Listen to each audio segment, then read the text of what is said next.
కుప్పంలో చిల్లర రాజకీయాలతో కుప్పి గంతులేసే వాళ్ళకందరికీ హెచ్చరిస్తున్నా. నిన్నటి వరకు మీ ఇష్ట ప్రకారం పోలీసులు అడ్డం పెట్టుకున్నారు.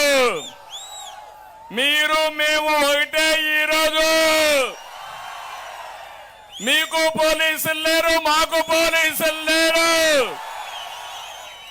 ఎలక్షన్ కమిషన్ ద్వారా పోలీసులు పనిచేస్తారు. ఏం తమ్ముళ్ళు సిద్ధమా మీరు? ఏమమ్మా ఆడబిడ్డలు సిద్ధమా మీరు? పుంగునూరు నుంచి ఒక అతను వస్తా ఉంటాడు దోపిడీకి, ఇక్కడి కప్పం కట్టించుకోవడానికి. కబద్దారు, నువ్వు దోచిన డబ్బులన్నీ కక్కిస్తా. ఎక్కువ రోజులు లేదు. అంతేకాకుండా నేను ఒకటే చెప్తున్నా, ఎన్నికలు వచ్చాయి. ఎన్నికలు వస్తే ఎన్ని డ్రామాలు ఆడాలనో అన్ని డ్రామాలు ఆడారు. ఒక విషయం మీరు చూడండి, మన నియోజకవర్గంలో ఎప్పుడైనా సరే హింసా రాజకీయాలు ఉన్నాయా? రౌడీజం ఉందా? ఎక్కడన్నా కానీ దోపిడీ ఉందా ఎప్పుడైనా?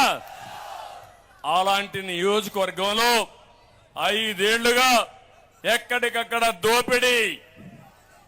మాజీ ముఖ్యమంత్రిగా, ప్రతిపక్ష నాయకుడిగా ఈ నియోజకవర్గానికి వస్తే రానీయకుండా చేశారా లేదా? తమ్ముళ్ళు ఆడబిడ్డలను అడుగుతున్నా.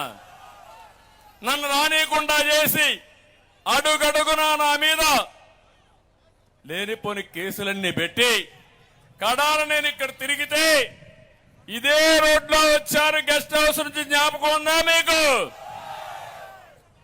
ఇక్కడ అన్నా క్యాంటీన్ ధ్వంసం చేసి యథేచ్ఛగా పోతా ఉంటే ఈ పోలీసులే సాక్షులుగా ఉండిపోయి నేను వస్తే నా మీద రౌడీని చేపించారు. బాధ, ఆవేదన నేను వాళ్ళు ఏమనడం లేదు. కానీ నేను ఇదే చెప్తున్నా, రేపు మనం రాగానే ఈ పోలీసులే రౌడీల్ని చిత్తుగా నిర్మూలించే కార్యక్రమం చేస్తారు. నేను ఆ రోజు ఇక్కడి నుంచి వెళితే ఆ రోజు సాయంత్రం మన వాళ్ళని 100 మంది పైన కేసులు పెట్టి, పాపం ఇక్కడే ఉన్నాడు అందరు నాయకులు, గౌరవాన్ని శ్రీనివాస్ సహా అందరు నాయకుల్ని జైల్లో పెట్టారు. మునుస్వామి అందరినీ జైల్లో పెట్టారు.